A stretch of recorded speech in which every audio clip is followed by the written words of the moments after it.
আল্লাহর পয়গম্বর মসজিদে নববীর মধ্যে মুতার যুদ্ধ চলতেছে, সাহাবা আজমাইনরা বসে আছে।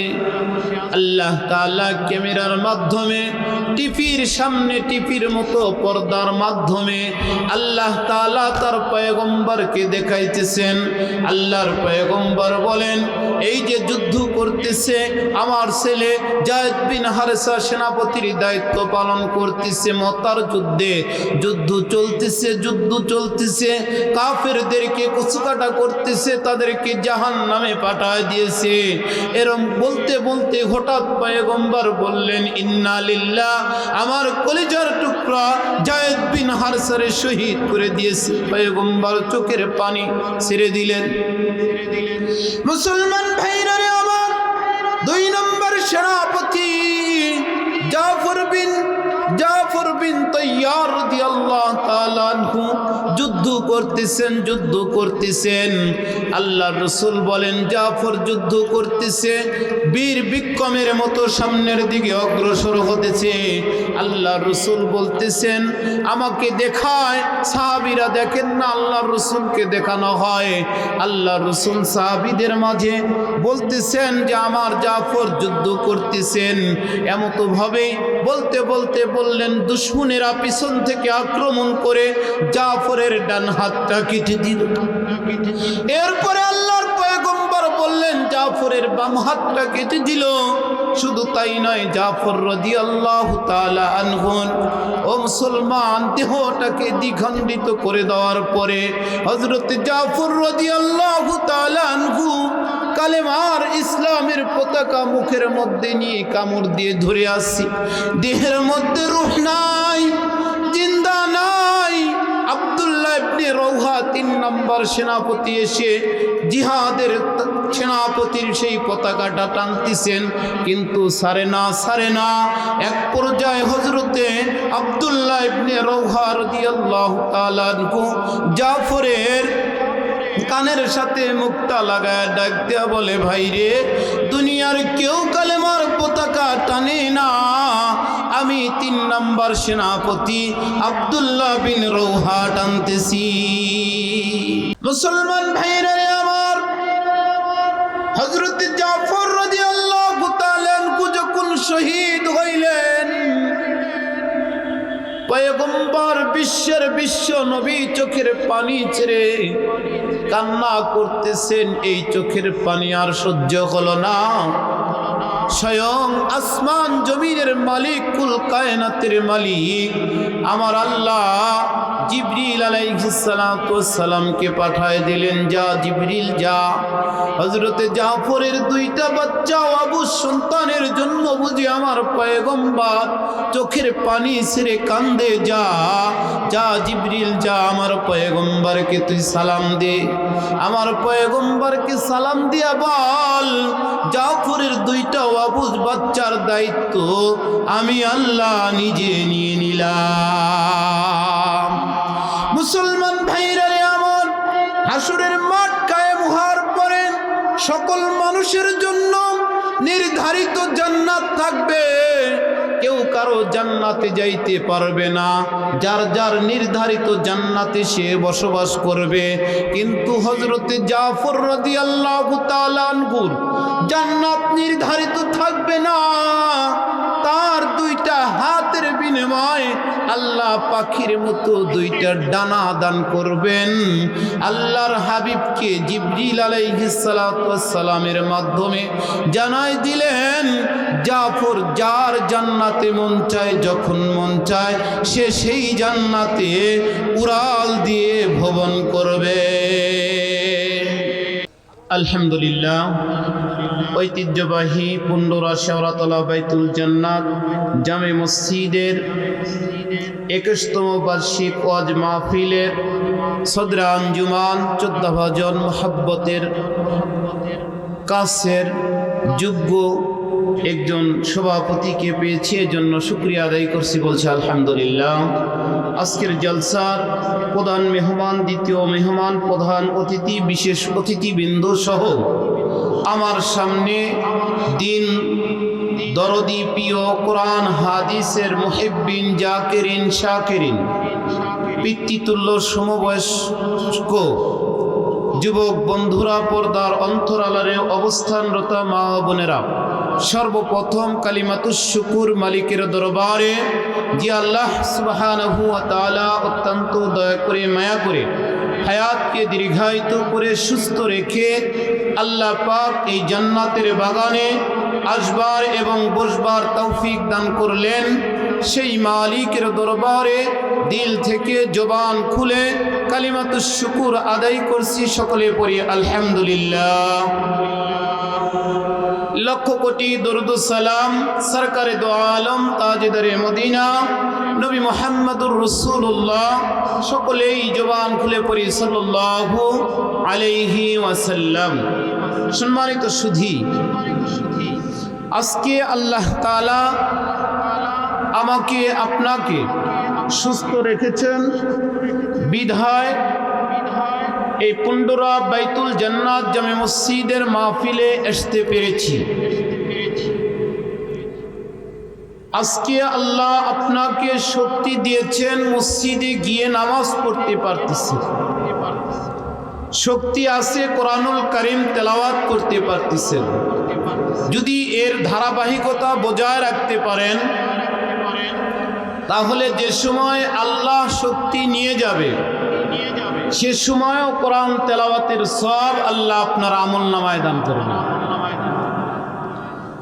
সম্মানিত সুধী, বিষয়টা ক্লিয়ার করার জন্য ছোট্ট একটি উদাহরণ দিলে বুঝবেন।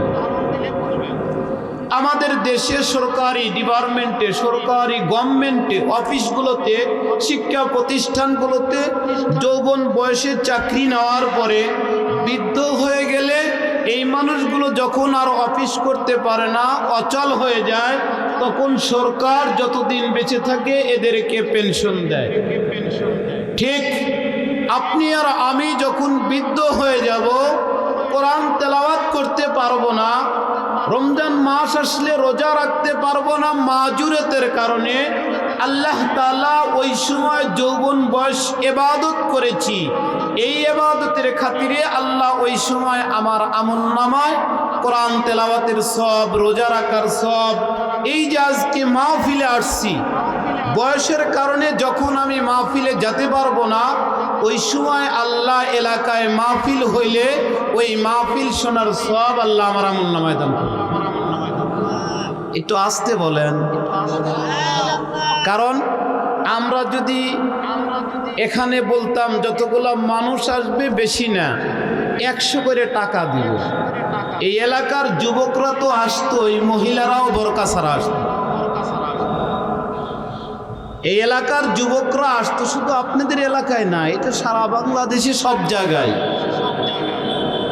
কিন্তু এখানে আসলে 100 না, হতে পারে আপনার লাইফ চেঞ্জ হয়ে যাবে এখানকার, যদি আপনি সেই নিয়তে কথাগুলি শুনেন। শুধুমাত্র আল্লাহ তাআলা কোরআনুল হাকিমের মধ্যে বলেছেন, আমি একটা আয়াতে কারিমা তেলাওয়াত করেছি, ইল্লাল্লাযীনা আমানু ওয়া আমিলুস সালিহাত, কি করো? ঈমান আনো আর নেক আমল করো। ঈমান আর আমল, এই যে আজকে যুবক ভাইরা মেহনত করেছেন, কত সুন্দর আয়োজন করেছেন, এই আয়োজনের পাশাপাশি যদি তাদের ঈমানি চেতনা, আমলের আগ্রহ, নামাজ, হালাল হারাম সবকিছু তমিজ করে কোরআনের জন্য যদি এটি হয়ে থাকে, ইনশাআল্লাহ হাসরের মাঠে এই সামিয়ানা তাদের জন্য সুপারিশ করবে, যেদিন তাদের মা বাবা তাদের থেকে দূরে সরে যাবে। সম্মানিত সুধী, এই যুগে যুগে ইসলামকে আল্লাহ তাআলা প্রতিষ্ঠিত করেছেন যুবকদের মাধ্যমে। আল্লাহ তাআলার কাছে সবচাইতে প্রিয় মাহবুব আল্লাহর হাবিব জনাবে মুহাম্মদুর রাসূলুল্লাহ সাল্লাল্লাহু আলাইহি ওয়াসাল্লাম, এর থেকে আল্লাহর কাছে প্রিয় আর কিছু না। সম্মানিত সুধী, কোন মানুষ এই টাঙ্গাইলের মানুষ গেছে সৌদি আরব। তার একজন ঘনিষ্ঠ বন্ধু রাত্রে ঘুমালেও বন্ধুর কাছে ফোন দিয়ে ঘুমাইতো, দোস্ত আমি এখন ঘুমাবো, রাত্রি 12টা বাজে। এই লোকটা বিদেশ যাওয়ার পরে 6 মাস 1 বছর অতিবাহিত হয়ে যাওয়ার পরে ওই সেম বন্ধুর মতো একটা মানুষের চেহারা, তখন কি করছে, ওই লোকটারে বুকে জড়ায় ধরছে। ও কিন্তু বন্ধু না, বন্ধুর চেহারার মতো একটু মিল, বন্ধুর মতো একটু লেবাস পরে। কয় দোস্ত আমার পানের চাইতে কাছের ভালোবাসার মানুষ বাংলাদেশে রেখে আসছি, 1 বছর পরে আমার বন্ধুর মতো তোমাকে দেখতে, তাই তোমাকে বুকে জড়ায় ধরেছি। ঠিক কোন মানুষ আমি আর আপনি আল্লাহর প্রিয় না, কিন্তু আল্লাহর প্রিয় মুহাম্মদুর রাসূলুল্লাহ সাল্লাল্লাহু আলাইহি ওয়াসাল্লামের নমুনা যদি আমার ভিতরে ঢুকাইতে পারি, আল্লাহ তাআলা ওই বন্ধুর নমুনার খাতিরে আমাকেও তার মুহাব্বতের বান্দা বানায় দেবে। এই জন্য দুনিয়ার কোনো খেলোয়াড়, কোনো গায়ক আর গায়িকার আকৃতি ধারণ না করে বিশ্ব নবী মুহাম্মদুর রাসূলুল্লাহর সুরত আর লেবাস যদি কেউ অর্জন করতে পারে, বিনিময়ে আল্লাহ তাদেরকে হাসরের মাঠে রসুলের সাথে জান্নাতের ফয়সালা করে দিবে। সম্মানিত সুধী, এই যে পাশে মাহফিল হতেছে এই এলাকায়, এক বন্ধু বলতেছে আজকে আমার অনেক ব্যস্ততা, দোস্ত আমি ব্যস্ততার কারণে যাইতে পারতেছি না। দূরের একজন মেহমান আসবে, দূরের একজন ওলামায়ে কেরাম আসবে, এ তোমাকে 100 টাকা দিলাম, 50 টাকার এমবি তুলবা, 50 টাকার রিক্সা ভাড়া, যাতায়াতের রিক্সা ভাড়া দিয়ে দিলাম, ওই হুজুরের বয়ানটা রেকর্ড করে নিয়ে আসবা। বন্ধুকে পাঠাইছে। আসার সময় বন্ধুর 10 বছরের আগের একটা প্রেমিকা সকিনার সাথে সাক্ষাৎ হয়েছে। সকিনা ডাক দিছে, তুমি কই গেছ? কই যে আমি মাহফিলে যাই। সাক্ষাৎ হওয়ার পরেই দুইজনের পুরাতন মহব্বত দিলের মধ্যে পয়দা হয়ে গেছে। এখন সকিনা ডাক দিয়া বলে 10 বছর পরে দেখা, তারপরেও কি তুমি আমারে সারা মাহফিলে যাইবা? আমারে কিছু খাওয়াইবা না? বাদাম খাওয়াইবা না? কয় চলো, হ্যাঁ তোমারে তো বাদাম খাওয়াইব, তোমার সাথে আমার অধিক সম্পর্ক। তোরে নিয়ে ঘুরতে ঘুরতে ঘুরতে ঘুরতে 100 টাকা শেষ, মাহফিলও শেষ, মাহফিলে আর আসা হয় নাই। বন্ধু পরের দিন জিজ্ঞাসা করছে, বন্ধু হুজুরের বয়ানটা কই দাও? কয় দোস্ত আমি যাইতে চাইছিলাম কিন্তু যাইতে পারি নাই, আমার পুরাতন এক মহব্বতের বান্ধবীর সাথে সাক্ষাৎ হয়েছে। দোস্ত কয় এত কিছু বুঝি না, আমার টাকা ফেরত দাও। তুমি যদি বয়ান রেকর্ড করতা, মাঝখানে তুমি বাদাম খাইছো কিনা, আমার টাকা দিয়ে ঘুরছো কিনা, এত হিসাব আমি নিতাম না। তুমি যেহেতু মূল মাকসাদ এটা পূরণ করতে পারো নাই, সুতরাং তুমি আমার টাকা ফেরত দাও। ঠিক আল্লাহ তাআলা আমাকে আপনাকে পাঠাইছেন দুনিয়াতে ইবাদত করার জন্য। এই ইবাদতের মাঝে কিছু গুনাহ আমাদের হয়ে যায়, এটার হিসাব নিবে না যদি আমার ফরজ হুকুমগুলো ঠিক থাকে। সম্মানিত সুধী, এজন্য ইসলাম বিজয় আসছে যুবকদের মাধ্যমে। আল্লাহর রাসূল মুতার যুদ্ধের জন্য 3 জন সেনাপতি ঘোষণা করলেন। ঐতিহাসিক এক যুদ্ধ, যে যুদ্ধে মুসলমানদের সৈন্য মাত্র 3000 আর বিপরীত কাফেরদের সৈন্য 2 লক্ষ। আল্লাহ রাসূল ঘোষণা করলেন এই যুদ্ধের প্রথম সেনাপতির দায়িত্ব পালন করবেন আমার পালক পুত্র যায়েদ বিন হারেসা শহীদ। সুবহানাল্লাহ বলেন। 2 নম্বর জাফর বিন তৈয়ার, ইনিও শহীদ। 3 নম্বর আব্দুল্লাহ বিন রোহা, ইনিও শহীদ। আল্লাহ রাসূল ঘোষণা করলেন। আমার প্রশ্ন, শুধু কি এই 3 জনই বুঝলেন না মসজিদে নববীতে যত সাহাবী ছিলেন সকলেই বুঝলেন যে এই 3 জন আজকে শহীদ হবে? আল্লাহ রাসূল ডাক দিয়ে বললেন, যাও তোমরা বিদায় নিয়ে এসো তোমাদের কাছ থেকে, তোমাদের আপনজনদের কাছ থেকে বিদায় নিয়ে এসো, আর হায়াতের জিন্দেগিতে দেখা হবে না। মুসলমান ভাইরা রে আমার, নেতা, বর্তমানে নেতারা তাদের অনুসারীদেরকে রাজনীতির ময়দানে পাঠায় দেয়। একজন গরিব অসহায় মানুষের সন্তান খুন করে, মাথা ফাটায়, আহত বা আসামি হয়ে জেলখানার মধ্যে বন্দী হয়।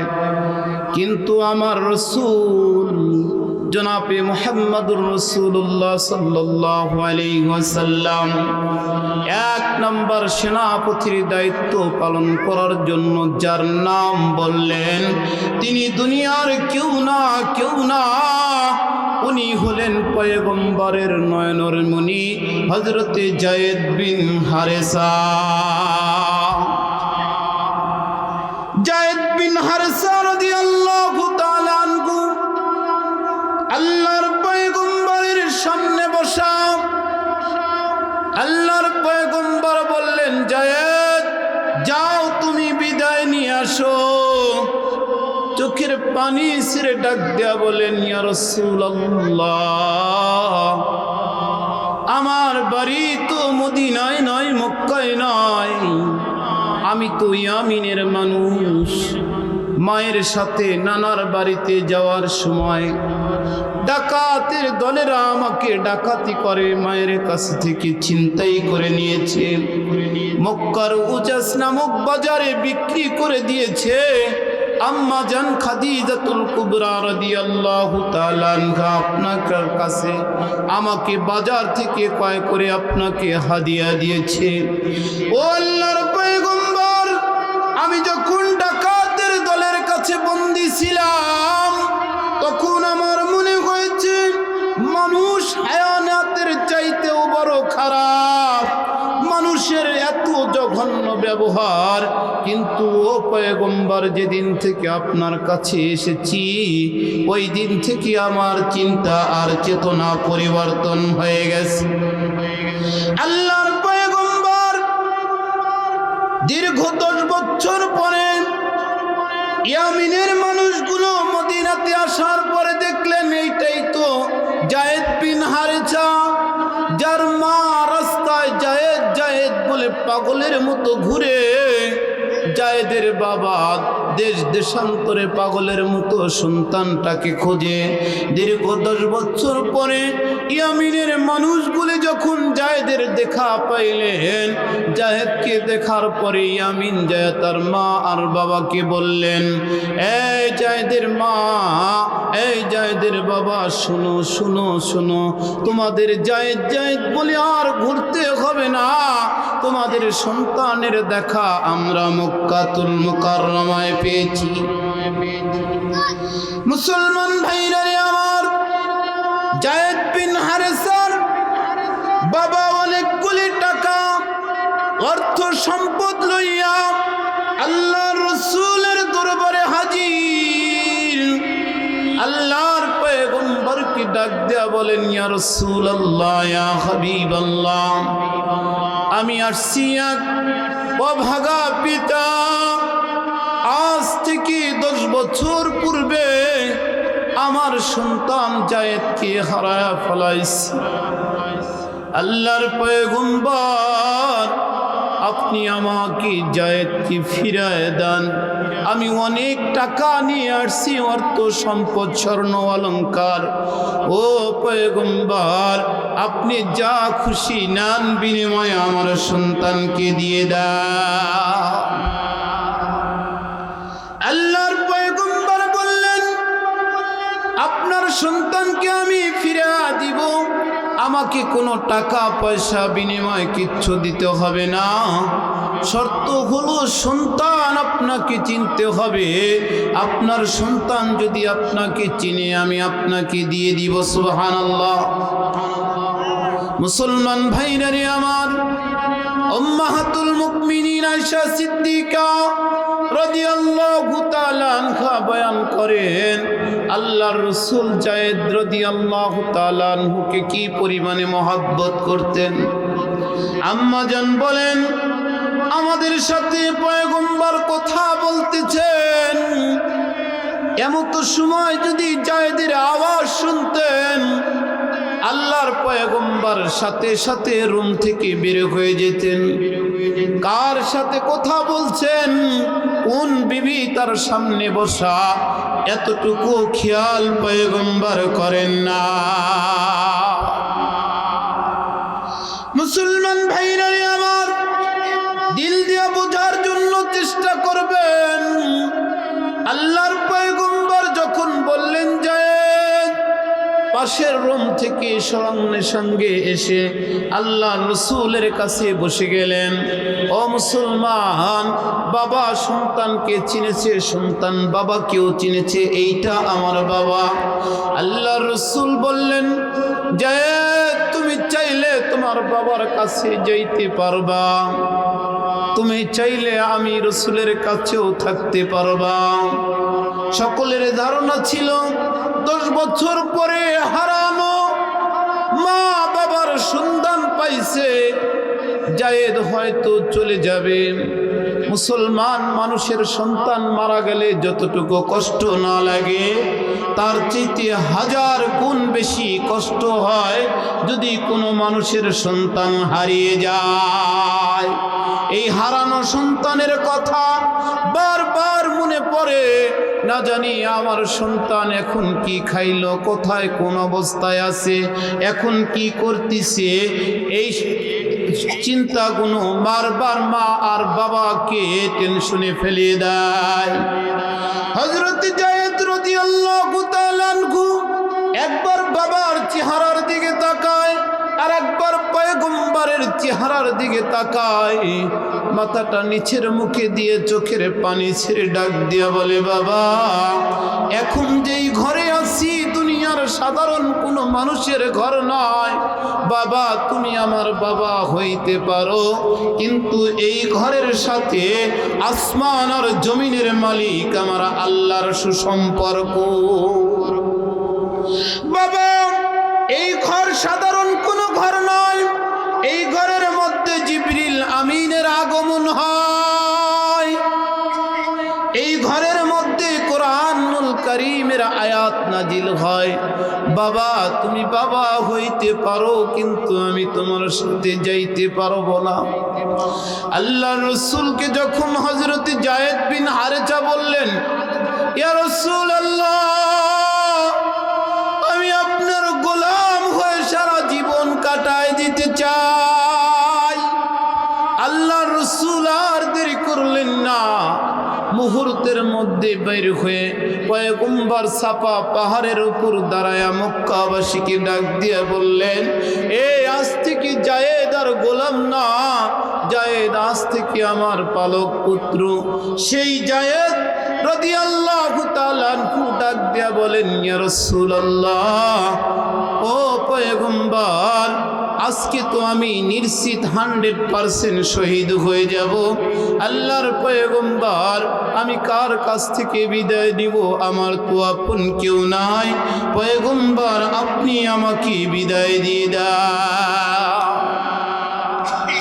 মুসলমান ভাইরা রে আমার, কিতাবের মধ্যে আসছে জায়েদ রাদিয়াল্লাহু তাআলা আনহুর একটা মাত্র সন্তান ছিলেন উসামা।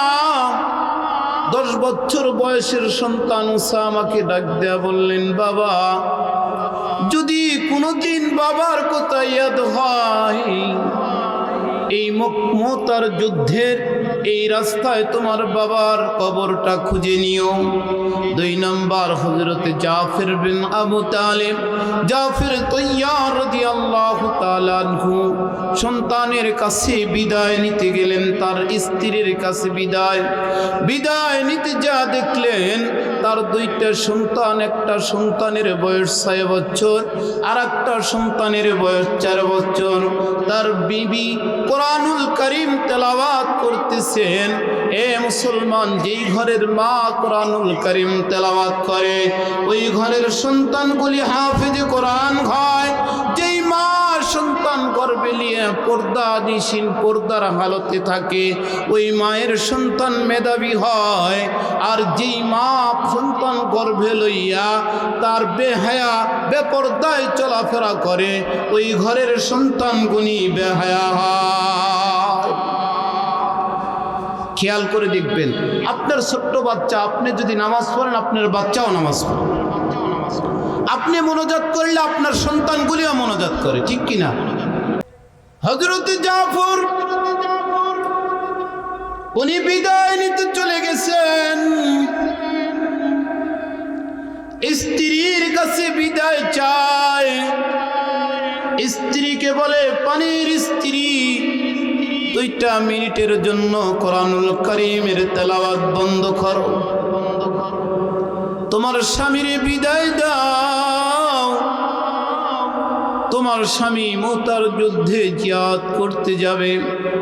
আল্লাহর রাসূল 2 নম্বর সেনাপতির নাম ঘোষণা করেছেন। স্ত্রী ডাক দেয়া বললেন, পানের স্বামী গো। স্ত্রী বললেন, পানের স্বামী একটু বসেন, আপনাকে নিয়ে আমি মোনাজাত করব। স্ত্রীর কথা মতো হযরত জাফর বসলেন। জাফরের স্ত্রী 2 হাত তুলে মোনাজাত করলেন, আল্লাহ এই যুদ্ধের মধ্যে মুসলমানদেরকে বিজয় দান করেন। হযরত জাফর রাদিয়াল্লাহু তাআলা আনহু বললেন, আমিন। 2 নম্বর জাফরের স্ত্রী বললেন, আল্লাহ, শুনেছি মুসলমানরা সংখ্যায় অতি কম, কিন্তু কাফেররা 2 লক্ষের অধিক। আল্লাহ মুসলমানদের ঈমানি শক্তি বাড়ায় দাও, সাহস বাড়ায় দাও। হযরত জাফর রাদিয়াল্লাহু তাআলা আনহু বললেন, আমিন। 3 নম্বর দোয়া করলেন, আল্লাহ তুমি আমার স্বামীকে সহি সালামতে ফিরিয়ে দাও। সঙ্গে সঙ্গে জাফর রাদিয়াল্লাহু তাআলা আনহু তরবারির অপর সাইড দিয়া স্ত্রীর হাতের উপরে রেখে বললেন, তোমার এই দোয়া আল্লাহর দরবারে কবুল হবে না। বিবিরে, আমার আগেও একজন সেনাপতির নাম আল্লাহর পয়গম্বর ঘোষণা করেছেন, আমার পরেও আরেকজন সেনাপতির নাম আল্লাহর পয়গম্বর ঘোষণা করেছেন। বিবি, কথাটা তোমাকে বলতে চাইছিলাম না, কিন্তু তুমি আমাকে বলতে বাধ্য করলা। এটা আমার জীবনের শেষ যুদ্ধ। ও বিবি, তুমি আমারে চিরতরের মতো বিদায় দিয়ে দাও। মুসলমান ভাইরা রে আমার, 3 নম্বর হযরত আব্দুল্লাহ ইবনে রাওহা রাদিয়াল্লাহু তাআলা আনহু। এই এলাকার যুবক ভাইরা, এমনিতেই ইসলাম আমাদের পর্যন্ত আসে নাই, যুবকদের রক্তের বিনিময়ে আল্লাহ ইসলাম কালেমা দিয়েছেন। এই যে আমি আর আপনি এই যে শান্তিমতো ইসলাম কোরআন হাদিস অনুযায়ী নিজের জীবন পরিচালনা করতেছি, এটা এমনি এমনি আসে নাই। ও মুসলমান, এই বাংলাদেশের মধ্যে ইসলাম এসেছেন বড় বড় ওলামায়ে ইকরাম আল্লাহর ওলিদের যুদ্ধের মেহনতের কারণে। 3 নম্বর সেনাপতি আব্দুল্লাহ ইবনে রাওহা, বিয়ার ইজাব কবুল হতেছে, বিয়ার অনুষ্ঠান চলতেছে, এখন পর্যন্ত বাসর হয় নাই। বিবির চেহারাটা পর্যন্ত সুন্দর দেখতে পারে নাই।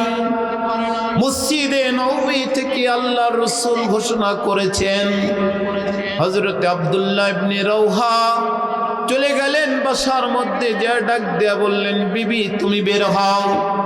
এরপরেই সঙ্গে সঙ্গে ডাক দেয়া বলছে, না বিবি তুমি বের হও না, তুমি ঘরে আছো, ঘরেই থাকো। তোমার সন্তান তোমার স্বামীকে চিরে তরে বিদায় দিয়ে দাও। আল্লাহ যদি কবুল করে থাকে, হাসরের ময়দানে তোমার সাথে সাক্ষাৎ হবে। এ বিবি, তুমি আমারে বিদায় দাও, বিদায় দিয়ে দাও। বিবি ভিতর থেকে ডাক দিয়া বলছে, পানের স্বামী একটা বার রুমের ভিতর আসেন, আপনার চেহারাটা একটু হৃদয় ভরে দেখি, হাসরের মাঠে যেন আপনাকে আমি চিনতে পারি। আব্দুল্লাহ ইবনে রওহা ডাক দিয়া বললেন, পানের বিবি, শুনেছি তুমি সুন্দরী নারী, তোমার চেহারা অতি সুন্দর।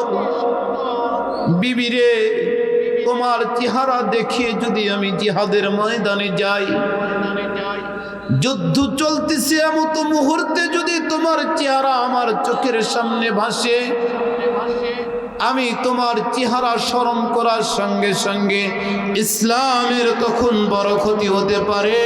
পানের সব বিবিরে, আমি রুমের মধ্যে ঢুকবো না, আমি বিদায় নিয়ে চলে যাব। ও মুসলমান, বিদায় নিয়ে চলে গেলেন। এরপরে আল্লাহর পয়গম্বর বললেন, উপস্থিত তোমরা মাশওয়ারা করে চতুর্থ জন সেনাপতি একজন তোমরা নির্ধারণ করবা। তাহলে মাশওয়ারা করে কাজ করা, এটা আল্লাহর রসুলের সুন্নাত কিনা বলেন? এই সুন্নাত যদি আমাদের বাসায় থাকে, কারো বাসায় যদি এই সুন্নাত থাকে, এই সুন্নাতের বদৌলতে আল্লাহ ওই পরিবারের মধ্যে অশান্তি দূর করে শান্তির ফয়সালা করে দিবেন। সুবহানাল্লাহ। মুসলমান ভাইরা রে আমার, আল্লাহর পয়গম্বর মসজিদে নববীর মধ্যে মুতার যুদ্ধ চলতেছে, সাহাবা আজমাইনরা বসে আছে। আল্লাহ তাআলা ক্যামেরার মাধ্যমে, টিভির সামনে টিভির মতো পর্দার মাধ্যমে আল্লাহ তাআলা তার পয়গম্বরকে দেখাইতেছেন। আল্লাহর পয়গম্বর বলেন, এই যে যুদ্ধ করতেছে আমার ছেলে যায়েদ বিন হারেসা সেনাপতির দায়িত্ব পালন করতেছে। মুতার যুদ্ধে যুদ্ধ চলতেছে, যুদ্ধ চলতেছে, কাফেরদেরকে কুচকাটা করতেছে, তাদেরকে জাহান্নামে পাঠায় দিয়েছে। এরকম বলতে বলতে হঠাৎ পয়গম্বর বললেন, ইন্না লিল্লাহ, আমার কলিজার টুকরা যায়েদ বিন হারেসারে শহীদ করে দিয়েছে। পয়গম্বর চোখের পানি ছেড়ে দিলেন। মুসলমান ভাইরা রে আমার, 2 নম্বর সেনাপতি জাফর বিন তাইয়ার রাদিয়াল্লাহু তাআলা আনহু যুদ্ধ করতেছেন।